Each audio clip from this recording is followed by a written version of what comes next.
Okay, second to last time I have to scoot past you. All right. Ooh, hi. Yay. Hi, everyone. Hi.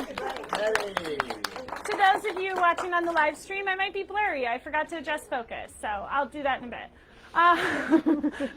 Just pretend you don't have your glasses on. Hello to everyone here in person, to everyone watching our live stream. Did you guys know if you don't want to leave your house, you can still catch our lectures online at facebook.com/Chicago for Chicagoans. We also have recorded lectures. All of our lectures are recorded, so if you missed a topic that you really wanted to learn about, don't worry. There's still a place that you can watch it. Yeah, hybrid. It's a lot of work, but we do it for you. Yay! I'm really going to stall for time a little bit while our friends finish in the bar line. So if I'm long-winded today, I'm stalling. I shouldn't have told you that. Okay, hi, welcome. I know we have some first-timers here today. Do you want to give me a little hand raise if you're a first-timer? Welcome. Welcome. Okay, so we're really nice. We're super cool. You should come back to a bunch of events. If you come to an in-person event, you get a punch card. It's a shameless marketing ploy, but really it's an invitation for you to learn more about the history of your own city and do it with really cool people like us. Yay indeed. My name is Patty. I'm the founder and executive director of Chicago for Chicagoans. We are in our 8th year of operation, which is wild. I don't know where the time has gone. But we, for 8 years, have been providing pay-what-you-can walking tours of Chicago. Can't hear in the back? Okay, good timing. I'm stalling for time. Here we go. Hold on, let me turn it up. This is really awkward to do when someone's already talking, so. Let's see. Woo! Let's see, we're just gonna crank a bunch of volume knobs here and hope for the best. What about now? Ooh. Oh, good, okay. I wear a lot of hats. Hello. Yeah, as I was saying, hello. I'm an executive director of a small nonprofit. I do everything, including audiovisual. But yeah, so we've been around for 8 years. We give walking tours in over 35 different neighborhoods all across Chicago. Everyone that leads tours for our organization is a Chicagoan. And every single one of those people lives or has some sort of profound connection to the neighborhood they're walking you around. So it's like learning about the history of your city with your neighbors. And then those same people come back in the winter time and give lectures for us for topics that are hard to talk about in a linear geographic format. So this year's lecture series, we do this every winter, this year's lecture series has all been about the sort of impacts that Chicagoans and Chicago have made far beyond the borderlands of what we would call Chicagoland. Inventions and individuals and circumstances that have occurred in Chicago that have just captured the nation's attention or even further beyond beyond in the world. Ooh, can't talk today. Some of the things we've talked about music, we've talked about poison control. Yes, we invented poison control. A few weeks ago, I talked about sewage. We have a really good sewage system here, you guys. Filmmaking, we're on to the second half of our lecture series. And some of you may have noticed that today is February 29th. That is the last day of February. It's technically March, you might say, so we're celebrating Women's Month a day early. Yeah, hell yeah. All right. So if you want to come back throughout the month of March, again, Women's Liberation Today, we're talking about amusement parks, we're talking about candy, we're talking about forensics, and we're talking about our socialites and the profound impacts they've had nationwide, worldwide. So if women's history is your thing, I have some really badass women speakers that will be talking for the next few weeks. All of our tickets go on our website. They're available. They're available for free. We ask that if you take one, you show up, and if you don't show up, to email us and let us know so we can give your spot to someone else. But yeah, so 2 weeks before all of our lectures is when you can grab tickets. We also have a waitlist system, so you are welcome at any time to, you're welcome. Getting distracted, losing my train of thought. I'm really stalling for time. But you can sign up 2 weeks in advance, and there's a wait list. It works, so if you miss the opportunity to grab tickets, don't worry. I'll send you an email, and it'll say, claim your ticket. You have 5 hours. And if you don't check your email, that's on you. All right. I've blathered on for long enough, I think. There's just 2 more things I have to talk about. The first is we are entirely funded by individual donations. I'm a volunteer. Olivia's a volunteer. Lisa and Stephanie are volunteers. We have a really amazing volunteer network. We have a really amazing board. We have several volunteer staff members. All of us contribute our time to making these events happen for you. And we do it though no one pays us. And we take money that we get from our events and use it to pay our speakers to continue to create really amazing content for us. So this organization doesn't exist without your generous donations. The reason we don't charge you tickets at the door is because you might not have enough money to learn about Chicago history, but that shouldn't separate you from an opportunity to do so. So think about yourself. If you have a little extra scratch, we take cash, check, Venmo, PayPal, Zelle, internet money, Apple Pay, kidneys. If we can resell it, we'll take it. You can buy us stuff on our Amazon wish list, like binders. I always need binders. Speaking of photo materials, there's a link in the description of the internet video. There's also packets floating around the room with some visuals, a QR code if you want to look at the visuals on your phone so you can follow along with the lecture. Without further ado, it is my esteemed pleasure to present tonight's speaker. She started out as a tour attendee. She came to enough tours that I convinced her to volunteer. After being just a really great volunteer, I was like, do you want an official job title and real responsibilities? And she said yes. And she now is responsible for running all of our social media, which has removed a huge weight from my shoulders. She is the person behind the reason you probably found out about this event.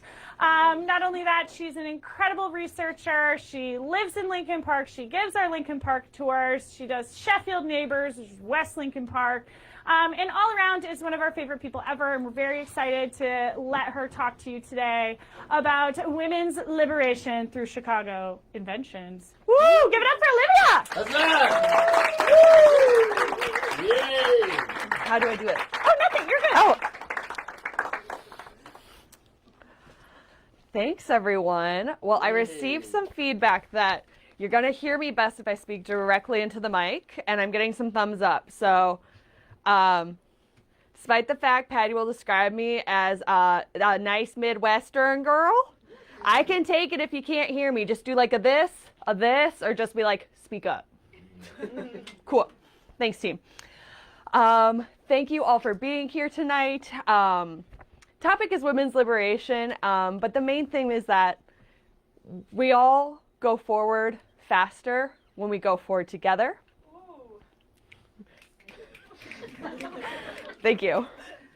And while the phrase, it takes a village, generally applies to childcare, I think it applies to life. When we all focus on helping each other, we can do so much more together. And in order to liberate us all, we all need 2 things. We need time and we need choices. So we're going to talk about different ways Chicago and Chicagoans have enabled us to have more time and more choices. And I think it's appropriate to start with the mother of Chicago. Maybe you know more about the father of Chicago, Jean-Baptiste Pointe du Sable. Oui. Merci, John Finley. He was a Haitian immigrant. He was born to a white French father and an enslaved African mother, and made his fortune being a fur trader, which brought him to this area. That's why you see a lot of French names around here. It's all the French fur traders.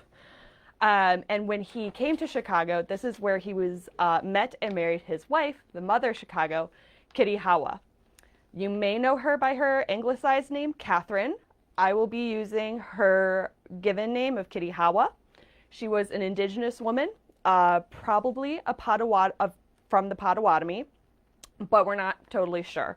There's not a lot of great resources left from that time, but we do know that she was married to Jean-Baptiste, and we can infer from other marriages of the time that they were business partners. A pattern we see at that time were men coming here to be fur traders and realizing, oh, this isn't the wilderness.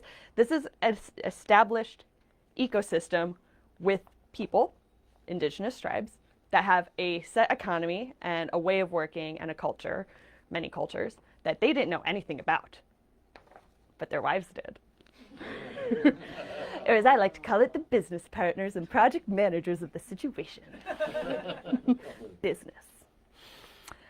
Anyway, so we can infer that Kitty Howard played a more partnership role with her husband, Jean-Baptiste, as they established their settlement right in downtown Chicago, and project managed their household, child rearing, etc., to, essentially move forward together.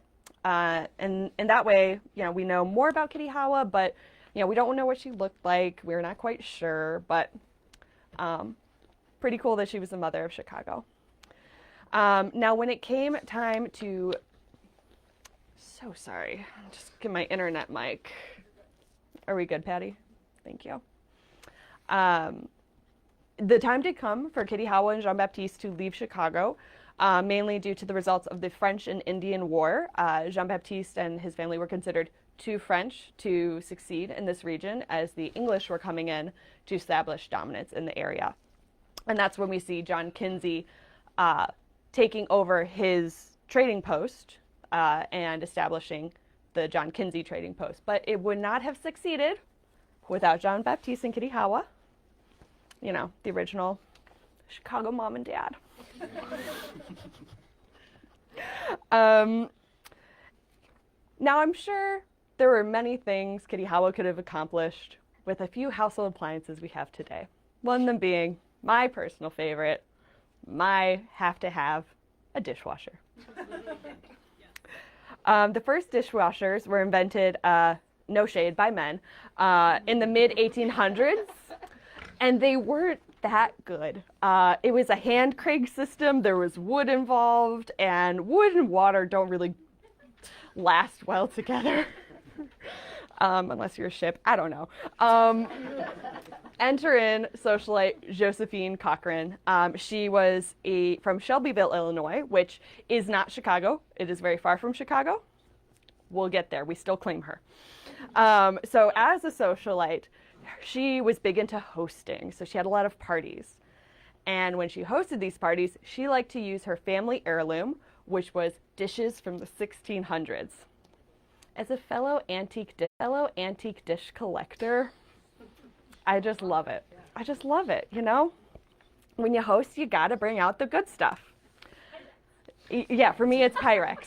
For her, it was 1600s China. And I would love to know what this looked like. If anyone has any connections to Josephine Cochran, please find me later. I have questions. So anyway, she's hosting these parties, and she's getting upset because her dishes are getting chipped. Not because the parties are rowdy, but because the servants are not washing her dishes properly. She was a lady of her time. Yeah, so her servants were hand washing her dishes and they were getting chipped. So she goes down to the kitchen and is like, okay, I'm going to do this now. And like anyone else who has washed a dish by hand, very quickly she was like, nah, not for me. Absolutely not. So she decided to try something else. Her grandfather and father had been an inventor and an engineer and had instilled in her this mindset of, okay, don't just accept something as the way it is. If you see a problem, try to fix it, invent something. So that's what she did. She started measuring her dishes. She was building a rack to try to fit everything in perfectly so nothing could get chipped. And it was going well, and then disaster struck, and her husband sadly passed away. And this left Josephine Cochran in so much debt that she was in dire straits. She really needed to find a way to support herself. And so that kind of put a fire under her feet, and she started really moving forward with her designs. And with the help of a local engineer friend, George Butters, they were able to perfect the design. A little bit about George. He, was just a local friend, totally platonic, nothing weird. But she was a widow, and it was the late 1800s, and she just couldn't have a man coming over to her house. Huh. The vapors.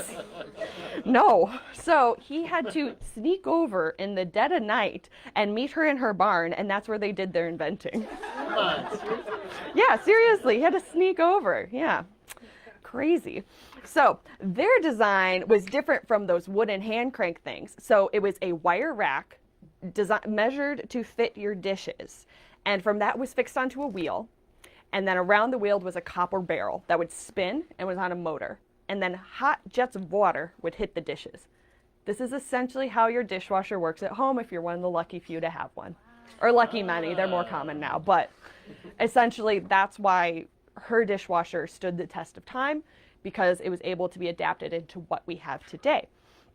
And so the first few designs went to her friends all around the Shelbyville area. And it wasn't until 1893 when Josephine brought this design to the Columbian Exposition up here in Chicago. This is why we claim her. She came to the World's Fair. She's ours. And at the World's Fair, she gave a demonstration. She washed and dried 240 dishes in 2 minutes. Wow. Yeah. That's better than my dishwasher right now, and I love my dishwasher. Oh, it's great. So yeah, of course she won an award, and she gathered attention from many businesses. It was mostly restaurants and hotels, but she was selling her machines. And she established a company called the Garris Cochran Dishwasher Machine Company, and that's what they did. They sold these machines that were just a little $350 price tag. Today, that's $13,000. Wow. So it really was only hotels and restaurants that could afford this kind of expense. But she did very well, and eventually was able to sell her company to KitchenAid. So if you have a KitchenAid dishwasher, it's like the great-grandchild of Josephine Cochran's dishwasher. And Cochran passed away in 1913 at the age of 74, so she wasn't able to see her invention be adopted into a household appliance that she wanted it to be and hoped it would be. That really didn't come about until the baby boom of the 1950s. More people were getting houses, moving out of the cities, and then also the technology kind of caught up where it could be in the house and not be just like a copper tub with a motor. And then also, it didn't catch on right away. There was still a cultural belief that women's worth was tied to how much time they spent doing housework. Yeah, glad we moved past that, folks. Whew. Alrighty. Okay, fair. Let's all agree in this room. We're gonna move past that. Thank you so much.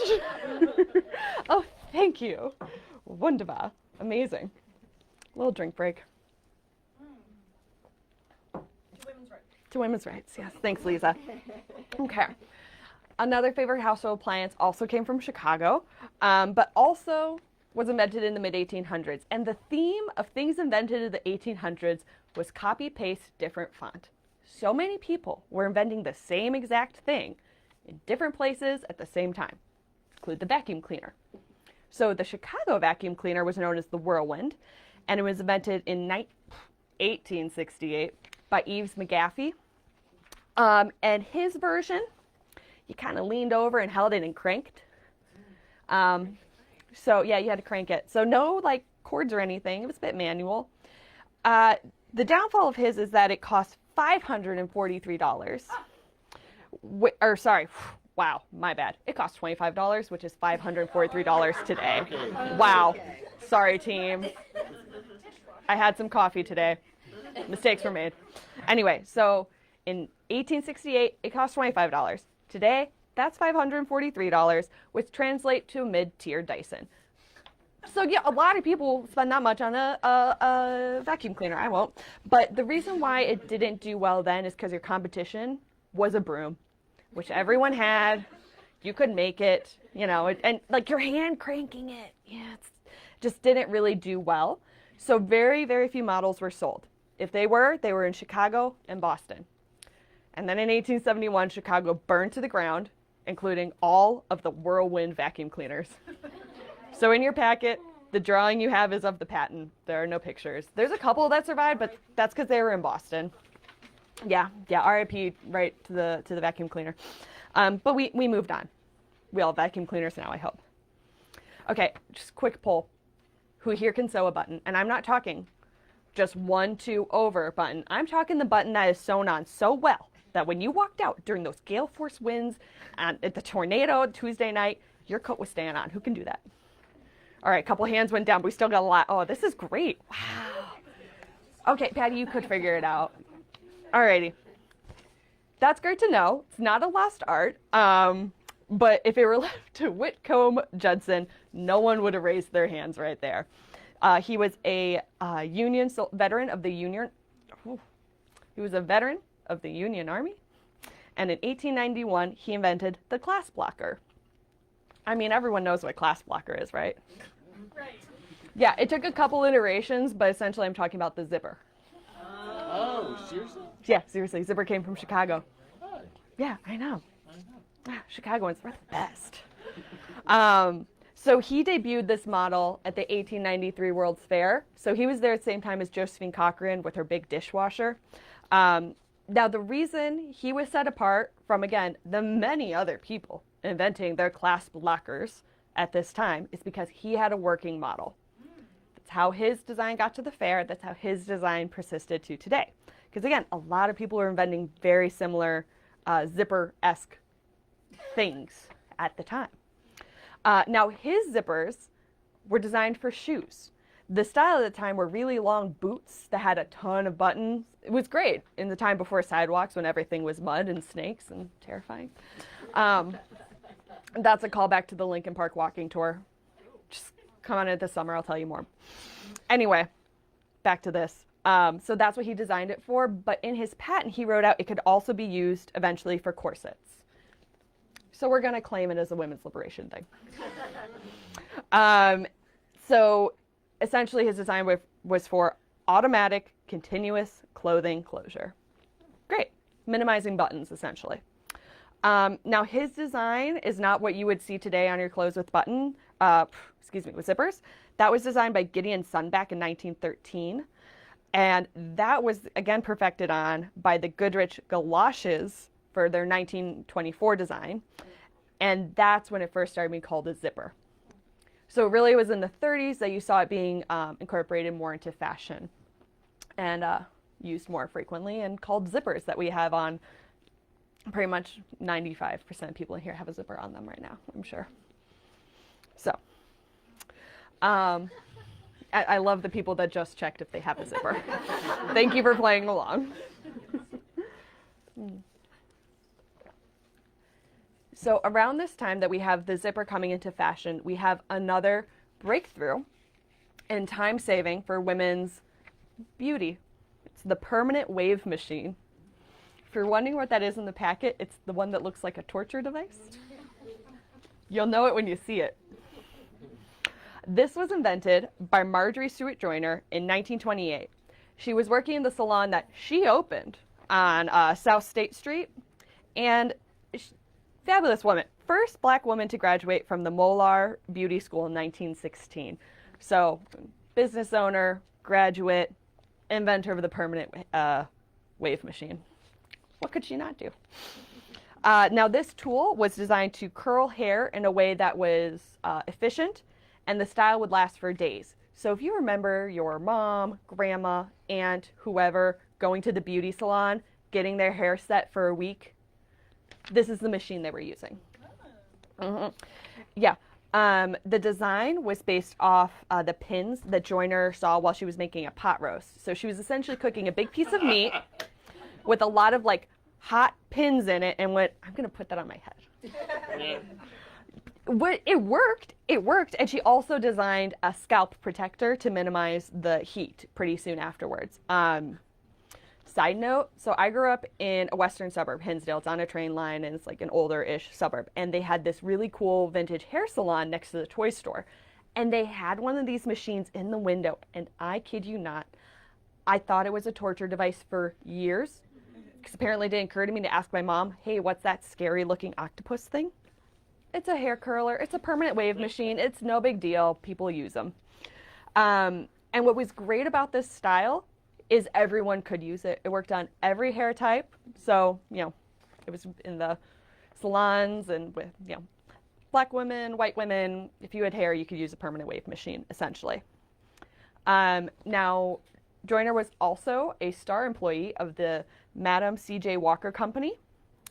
So she had, before inventing this machine, been recruited to be a top sales rep for them. And she actually oversaw over 200 beauty schools for the Madam C.J. Walker Company.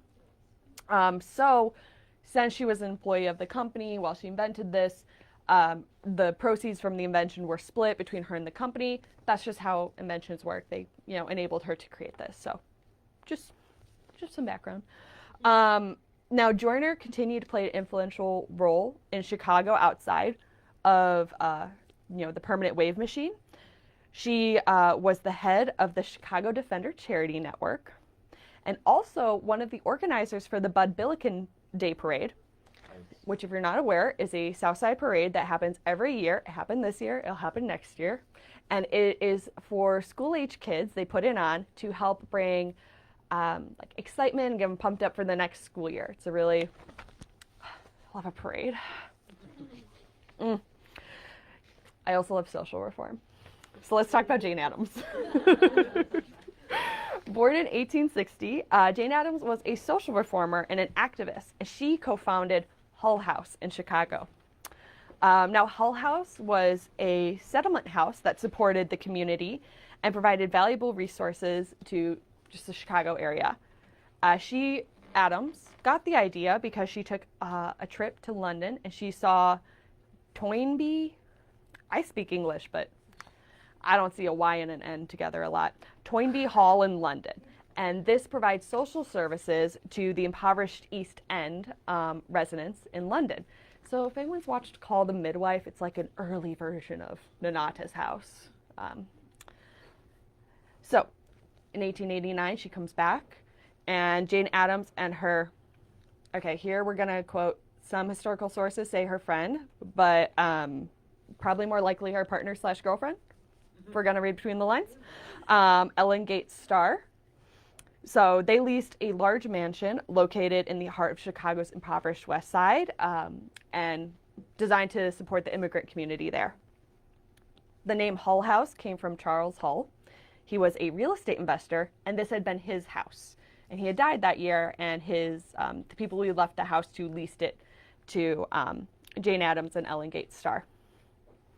So their mission for Hull House was to provide a center for a higher civic and social life, to institute and maintain ethical and philanthropic enterprises, and to investigate and improve the conditions in the industrial districts of Chicago.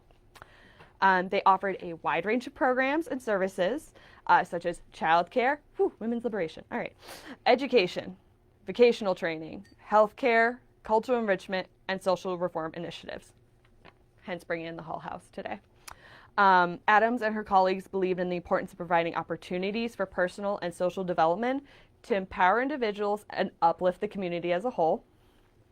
And within 2 years, they were serving over 2,000 people every week in their community with these programs. Addams was was instrumental in successfully lobbying for the establishment of a juvenile court system, which started here in Chicago. Better urban sanitation. Thank you, Jane Addams. We do not have cholera. We can all say thank you for that. All right. She also lobbied for factory laws, protective labor legislation for women, and more playgrounds in kindergartens throughout Chicago. Because if children aren't working, they should be playing and having a childhood and gaining all those valuable skills we gain through play. The Hull House quickly expanded, and its influence became known nationwide and provided a focal point for progressive activism and social reform efforts in Chicago and beyond. It served as a model for the establishment of other settlement houses across the country, and Addams emerged as a leading figure in the social reform movement. And Hull House was active until it closed in 2012. So, pretty long run. Now, I would be remiss if if I didn't mention that today is Leap Day, which means it's also the 64th anniversary of the opening of the first Playboy Club here in Chicago. Is Playboy part of women's liberation? Great question.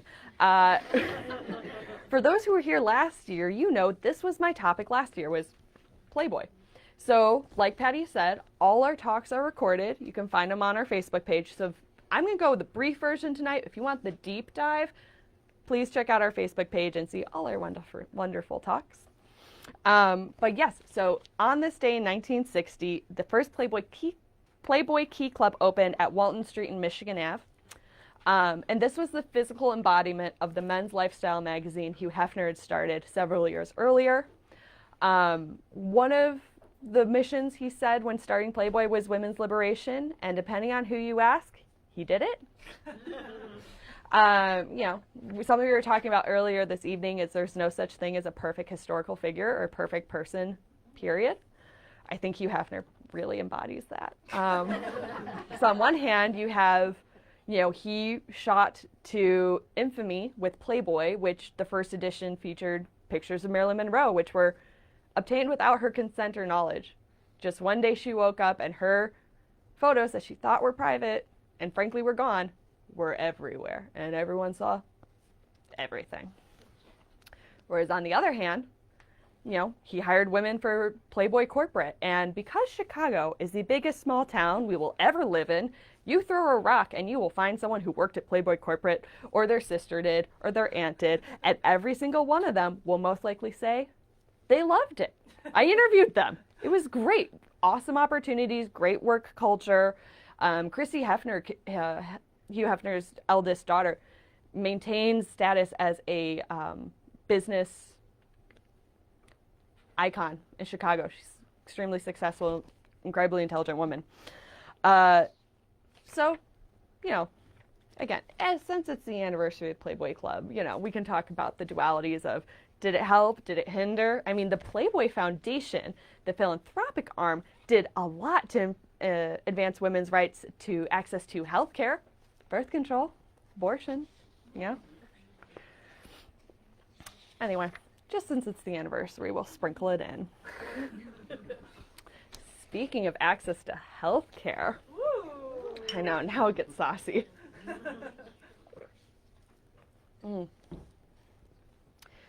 Not a lot of people really know this, but Chicago played an influential role in the development of the hormonal birth control pill, known as the pill. This started all the way back in 1914. Public health nurse Margaret Sanger coined the term birth control and began her decades-long campaign to make this form of contraceptive, one, possible, available, and legal. She believed that, quote, enforced motherhood is the most complete denial of a woman's right to life and liberty. Amen. Yes, yes. Did she have her own sort of, like, she's great, but also she had problematic views? Yes, but we'll move past it just for, you know, the sake of time tonight.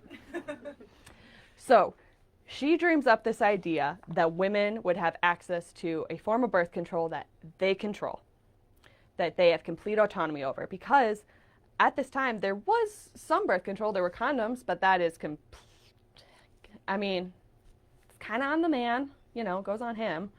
There was also, I didn't realize this, IUDs existed at this time, but you needed to get it from a doctor, and that was more often than not a man, and the insertion process was, again, not great. So, and you did have to have very, you know, speaking from a hetero perspective, you very much as a woman had to have a man involved in your reproductive decisions.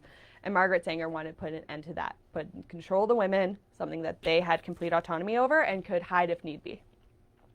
So with this mission in mind, in the early 1950s, she enlisted her friends, biologists John Rock and Gregory Pincus, to develop the pill. They started working on it in 1951 in secret. They referred to it as different code names. Just essentially, it was essentially illegal. Not essentially, it was illegal for them to be working on this project, but it was important to them and important to a lot of folks to have this option. So in enters Chicago philanthropist Catherine Dexter McCormick. That McCormick Center, that one. No. She bankrolled this entire shindig with $2 million, which today's money is $20 million. Because drugs back then and today are frequently funded by drug companies, universities, Dolly Parton. We didn't have Dolly Parton then. Or government agencies. And none of those people would go anywhere near this project. So Catherine saved the day. She was born in 1875 and was considered a philanthropist and a suffragist. She was the first woman to graduate from MIT, and she graduated with a Bachelor of Science in Biology.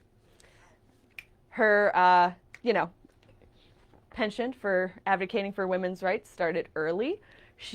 At MIT, it was required that women wear hats to classes, and frequently they had to be in like the style of the day, which included a big feather. Big feathers are flammable. And she was working in a lab trying to do biology, and biology in high school was a long time ago. I'm pretty sure you had to bend over a lot to like dissect things. So she went to the dean, and the board was like, hey, this is dangerous. I'm not wearing the hat. And they were like, okay, fine, no hats. Rule changed. So thank you, Catherine. Now, she had planned to go to medical school, but she had a different opportunity in the form of Stanley Robert McCormick, heir to the international harvester fortune. It's a tough call. It's a tough call. I don't fault her for it. She was doing well in her own right, a very nice upbringing, but I mean, the heir to the international harvester fortune comes knocking. She said yes. And so in her married life, she focused more on philanthropic efforts, specifically on advancing the 19th Amendment, which gave women the right to vote. So through her work, it passed. Thank you, John Finley. I appreciate your feminism. Feminist. Anyway. Anyway, so after that passed, she became the vice president of the League of Women Voters. And in her free time was like, all right, what's next? So she decided to use her privilege for evil or good, depending on what your thoughts are. So she could speak French and German very well. And in Europe, the diaphragm was legal. I assume a lot of us are products of the American public school system, so quick sex ed. Yes. A diaphragm is a rubbery plastic thing that is inserted into the vaginal canal and sits right under the cervix and minimizes the chance of getting pregnant as it blocks semen. Is it perfect? No. Is it an option? Yes. So she wanted that option for American women. So she uses her skills in speaking a foreign language to pretend to be a European entrepreneur. And she goes to Rome, goes to these companies and says, yes, I need thousands of diaphragms. Absolutely, it's for my business. And they're shipped to her family chateau in Switzerland. Lots of people have family chateaus in Switzerland, but not all of them are, smuggling diaphragms into the U.S. So major respect for Catherine McCormick. Anyway, so then the next hurdle is to get it past U.S. Customs, right? So what does she do? She's an American heiress. Of course she was in Europe to shop.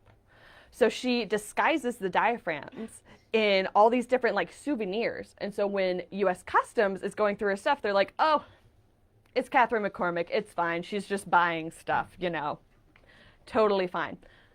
So then she gets those diaphragms to her friend Margaret Sanger, who has healthcare clinics in New York, which eventually leads to becoming Planned Parenthood. But anyway, and they get distributed to American women. And through this method, she brought about 2,000 diaphragms to the U.S. market in the 1920s. So, yeah, she did a great job. I know, she really was something. Now, that was her Robin Hood era. Now we're going into her philanthropist era, because unfortunately in the 30s, her husband's health took a turn. Today, his diagnosis would have been schizophrenia, but back in the day, they didn't have that kind of knowledge or resources to help him.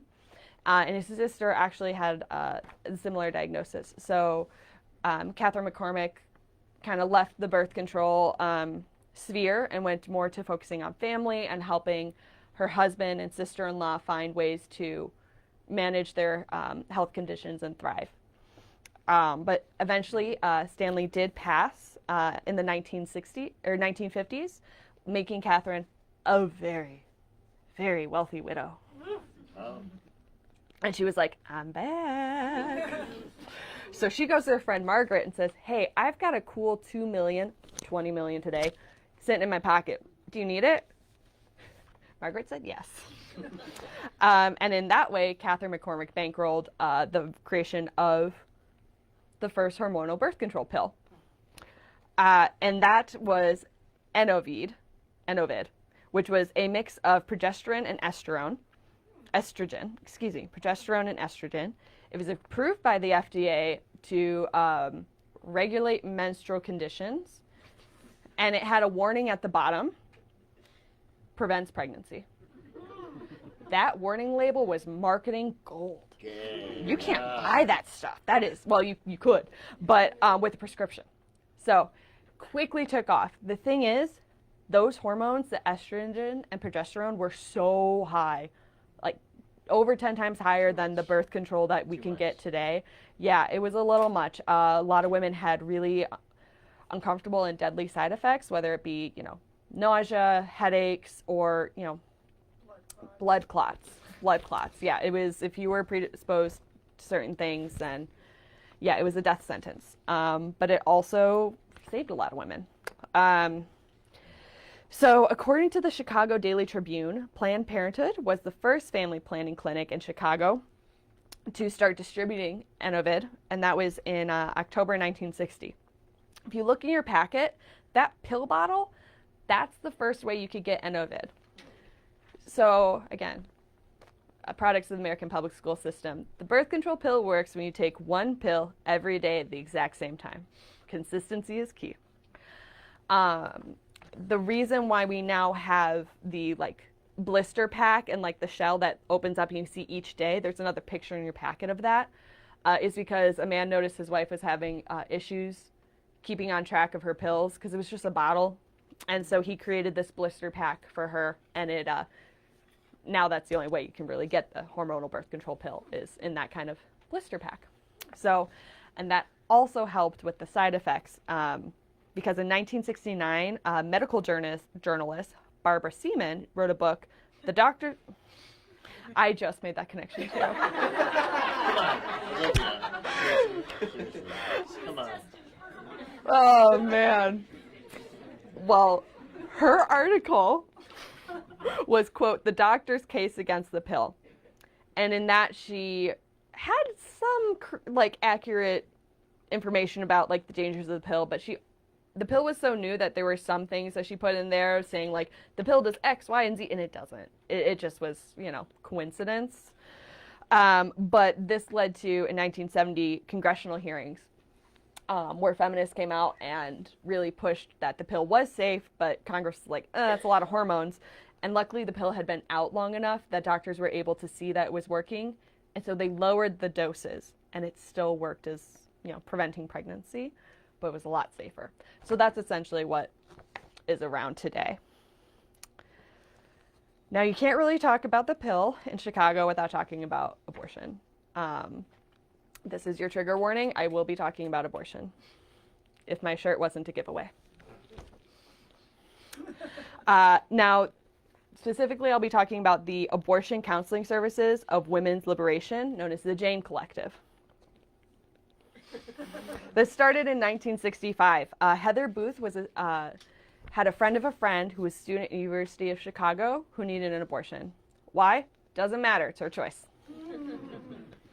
She found a safe provider, TRM Howard. And what do women do? We talk. Heather had so many people coming to her, asking for help. Every single situation you can imagine. And she did her best. And, with her doing her best, the group grew. She found more help, more people were coming forward. There was still just, really one doctor that could do the procedure. But by 1969, the Jane Collective was formed. And it provided Yeah. And they spread the word in many ways, word of mouth, but you could also see ads all around Chicago. They read pregnant, don't want to be, call Jane. And it put the local number. Now, who was Jane? Jane was everyone. She was no one. Jane was picked out because it was the every woman name of the time. It was a very common name. And their members included physicians, midwives, individuals with no medical background. One member specifically got involved after she needed an abortion. Her life was at risk. The pregnancy was very much wanted. She was a mother, and she, was trying to be pregnant again, but her life was at risk, and the fetus was not viable. It was in life-saving situations, abortions were illegal. It required her to consult with many medical doctors, all men, to go to a board of all men and plead her case, to humble herself in front of people who would never know what it was like to be in her situation, and humiliate herself. She eventually was granted that medically necessary abortion, but she didn't forget about how that situation impacted her and made her feel, and how completely unfair it was to not center the woman in her healthcare decisions. So she found the Janes, and she got involved, and she started helping. And this was all located right here in Hyde. Well, not here. We're in Lakeview, but like in Hyde Park, a little further down. Thank you, Stephanie. Yeah. So, who came to Jane? Lots of people of all races, ages, social classes. They didn't need to know the why. The why did not matter, just the need. Unfortunately, at $500, the procedure was very expensive. And again, they didn't have many doctors who would help them. The doctors and midwives would lose their medical license if it was found out that they were helping these women. A gynecologist who worked with Jane, who was fed up with seeing the traumatic and horrible effects of back alley abortions in Cook County Hospital, where he worked, decided to provide medical training to some of the Janes to help them also give this procedure. There was two ways to do it, but anyway, he helped them learn. Now, this lowered the cost about $100. The safety data stayed the same. The abortions that the Janes provided were still very few side effects for the patients. So the way this would work is after a woman would call Jane, the counselor, Jane, would talk to her about her options, how the procedure would work, how the day of would work, answer any questions. And the day of, she would be picked up, and if she had a support person, whether it be a boyfriend, husband, best friend, mom, or her kids. A lot of these women already had kids, and they couldn't have more. In the Janes, the primary location, the Janes had a waiting room with snacks, cookies, and they provided childcare. And then the woman receiving the health care was taken to a secondary location with her counselor, Jane. And the counselor provided pamphlets, emotional support, held her hand. They only used local anesthesia, so she would be awake during the procedure, and helped her through it. And then brought her back, made sure she got home safe, followed up, and then the next woman came in. And through this way, over 4 years, the Janes provided health care, counseling, and abortion services to thousands of women in Chicago. They were able... Thanks, Patty. This included charity funds to help women who were from different, income brackets. And especially in 1970, when New York legalized abortion, they saw their books opening up more, and they were able to provide more abortions because the women who could afford to travel to New York to get these procedures done did so. And that way, the Janes were able to support more women in Chicago. Several members were arrested when the Janes headquarters or office was raided in 1972. No patients were arrested, but several Janes were. And but then in 1973, Roe v. Wade passed, and it didn't matter. And the charges were dropped. Jane is back today. It's new women, same mission. If you are interested in getting involved, that's where my t-shirt's from. There's a website on the back. I wear it when I go to states that aren't Illinois. And yeah, so whether it be through vacuum machines, abortions, there are many ways Chicago and Chicagoans have influenced and enabled folks to have more time, to make more choices, to live the life they want. With that, does anyone have any questions? Wow. Thanks, Tom. Olivia.